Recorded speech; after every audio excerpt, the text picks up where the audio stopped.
So this I thought I shared before lots of information. Afflictive emotion is the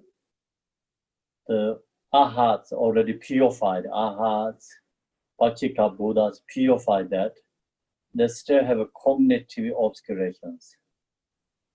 And many Bodhisattvas also already purify afflictive emotions, but the Bodhisattva also has cognitive obscurations too. Some Bodhisattva also have afflictive emotion and cognitive obscuration both. But depending levels, some Bodhisattva already purify afflictive obscuration, but they still have cognitive obscurations. Example, like first Pimi Bodhisattva has afflictive obscuration, subtle level until 7th permit. When they reach the 8th permit, they already purify all subtle level afflictive obscurations.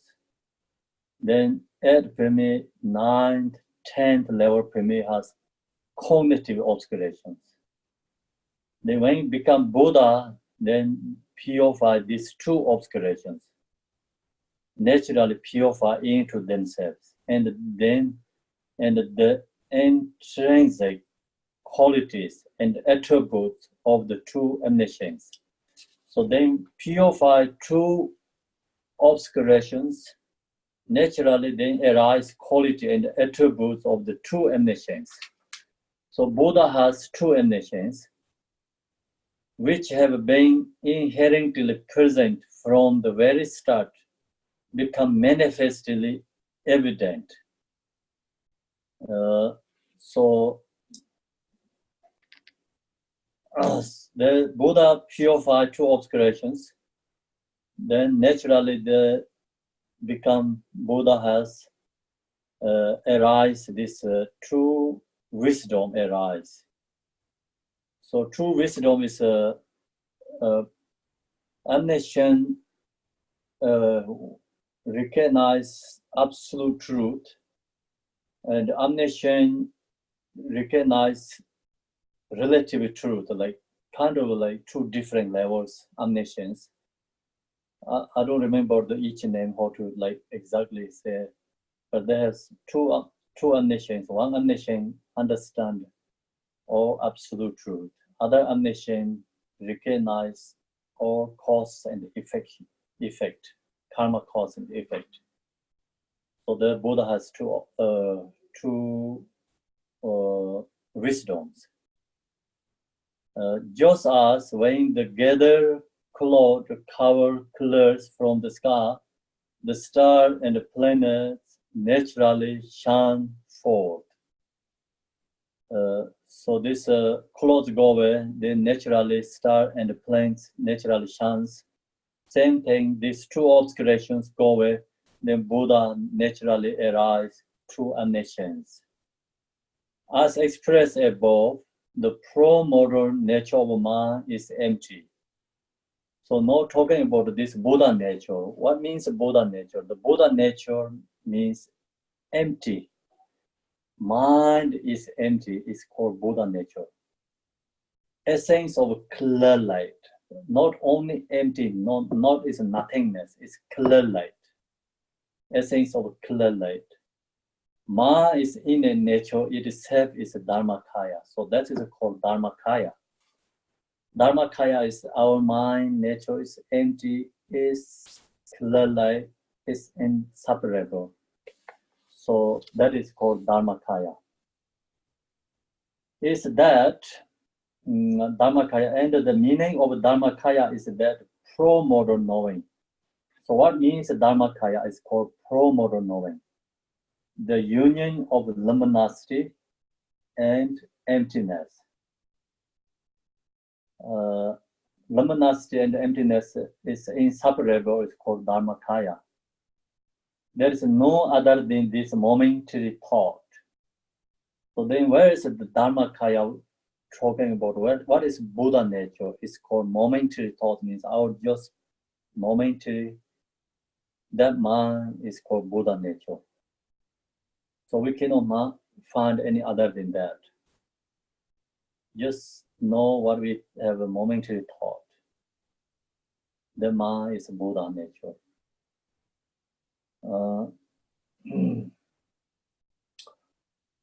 So that's the reason it's a momentary thought.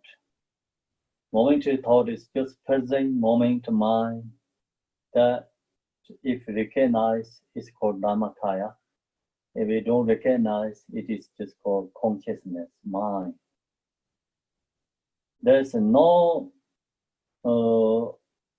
such pro-modal knowing. So we cannot find any other than that, pro-modal knowing. No luminosity, emptiness.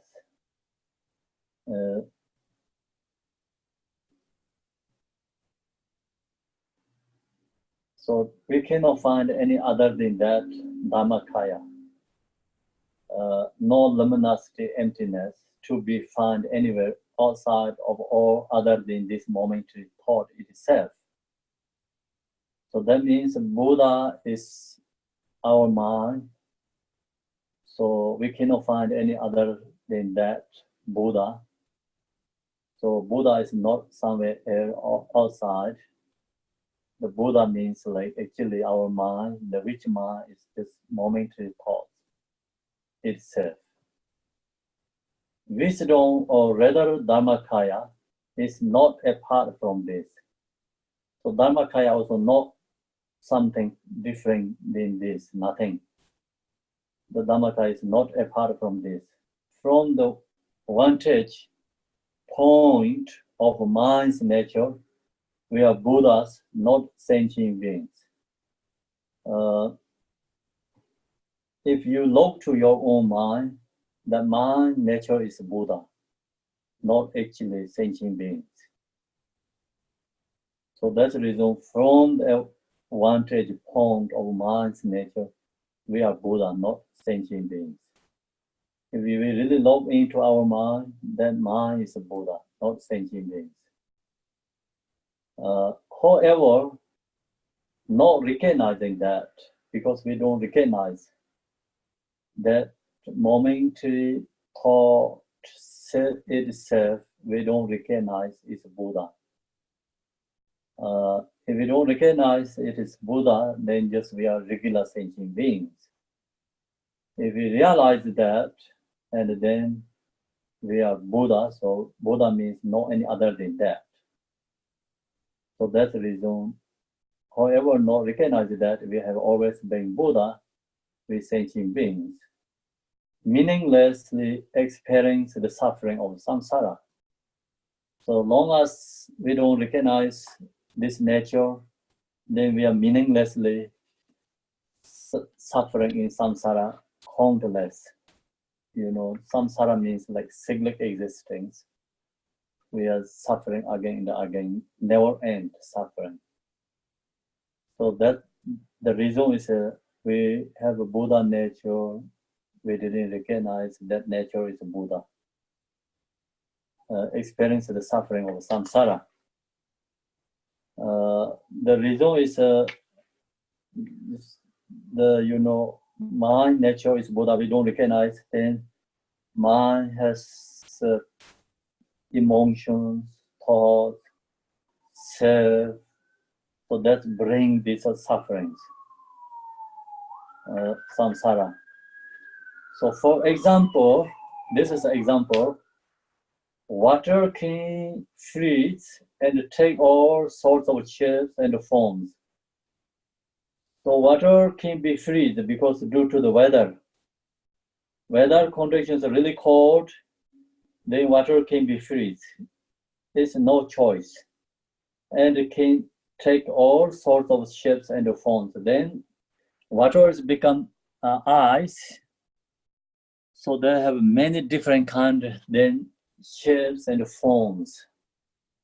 Not always the same, right? It's kind of different kind of shapes and forms. But in essence, there is nothing in any of those ice sculptures apart from water. So doesn't matter this ice has different kind of shapes and forms. But there all ice is essence is water, not any other than that. So you see the many different kind of ice. They're all essence is water. You cannot see any other than water because cannot make the shape and the form cannot make difference essence. They're all essence is water. Scriptures apart from water.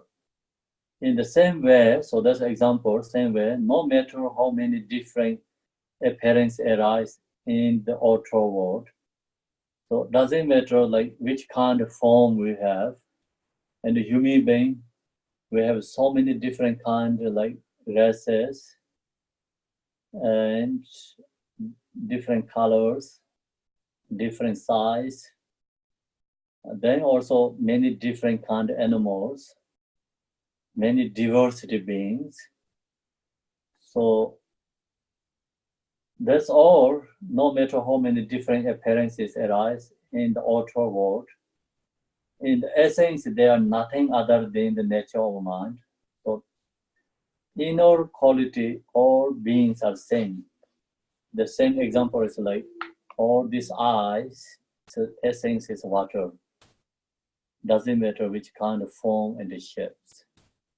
Its essence is water. Same thing, all different kind of sentient beings. The essence is Buddha nature. They all have same nature. Essence is Buddha nature. No matter how many different appearances arise in the outer world, in essence, they are nothing other than the nature of mind. However, referring again to the eyes example, so due to temporary condition of temperature, water and ice appear to be totally separate entities. See, the temperature condition create water and ice is totally separate.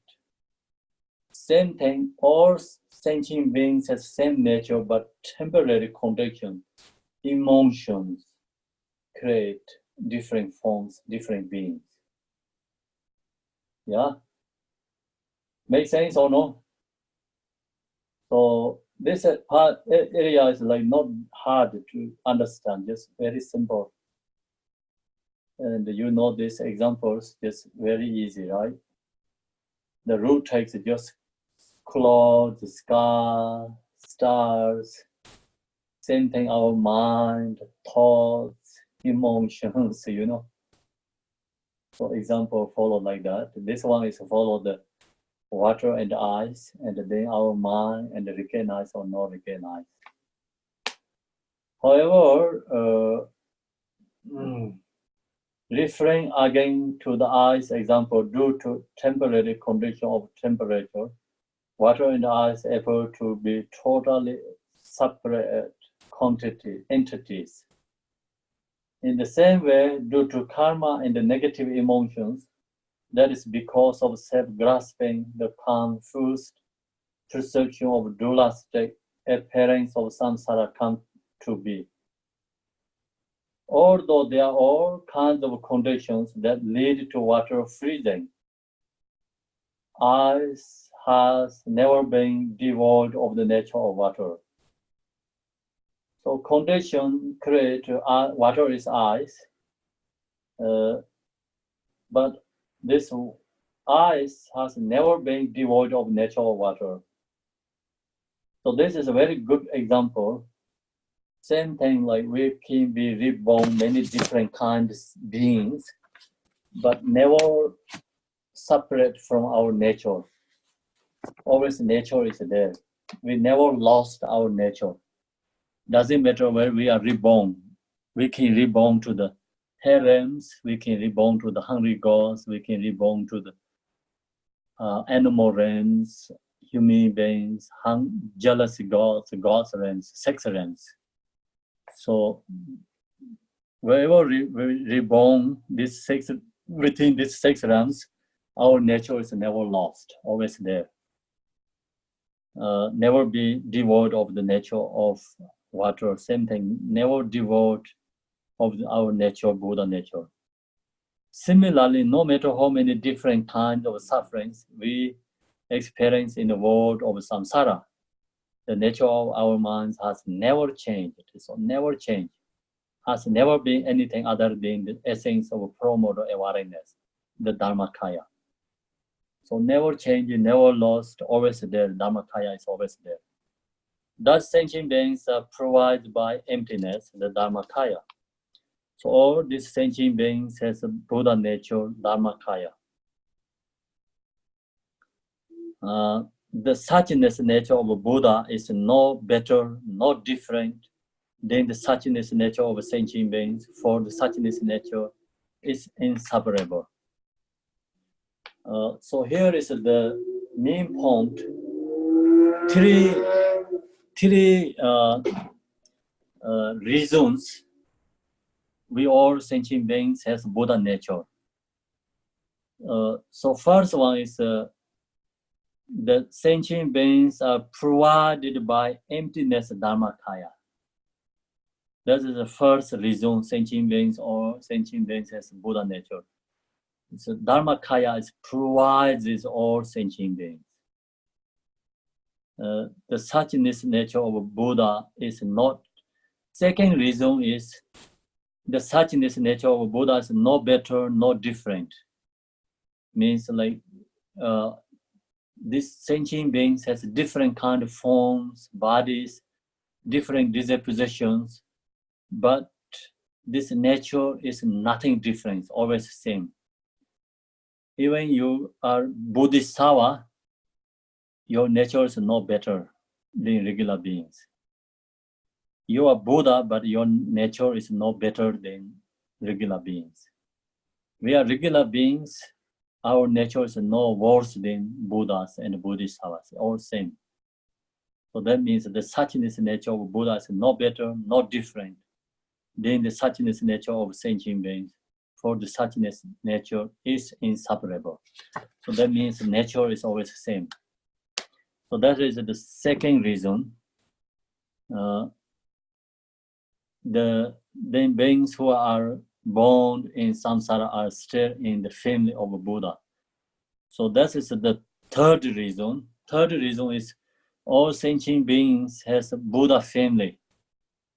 Samsara are still in the family means beings who are born in samsara are still in the family of Buddha.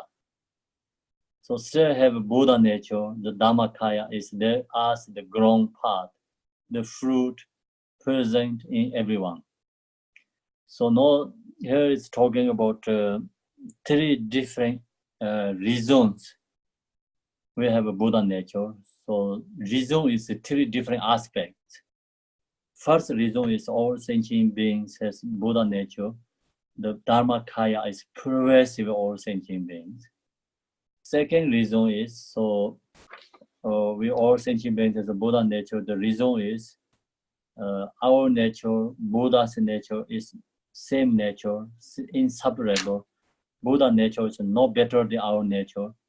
Our nature is no worse than Buddha's nature. So that's the second reason. The third reason is so all beings has a family of Buddhas.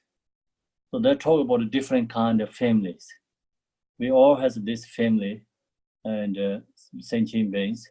So these three reasons, we are all sentient beings as a Buddha nature.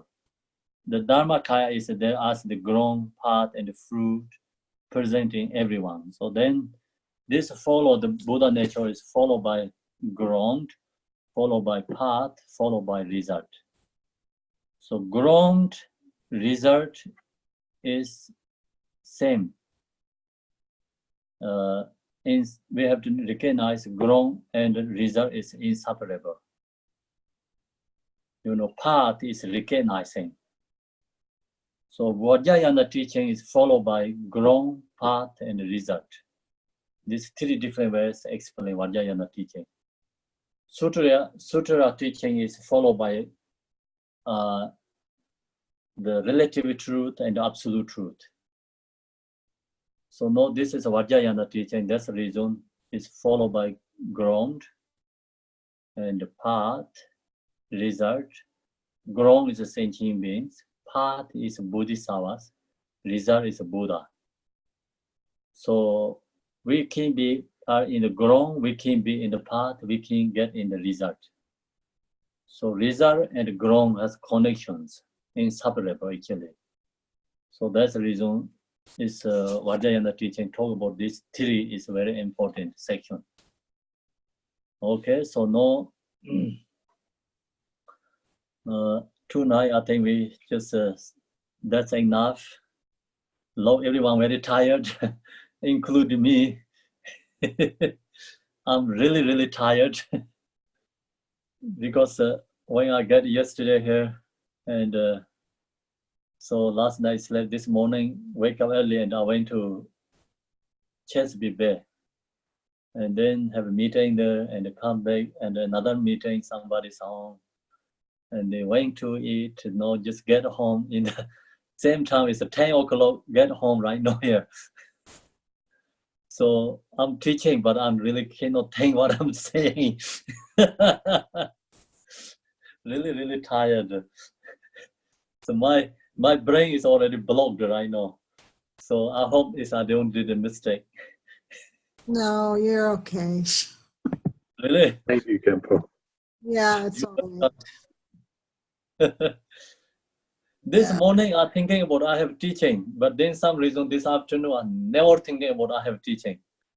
Totally forget. So yeah, when I get in the center and in the downstairs, I talked with someone, come here and talked, and I just come up. It's 10 and I load the phone with message there. I start saying, "What is this?"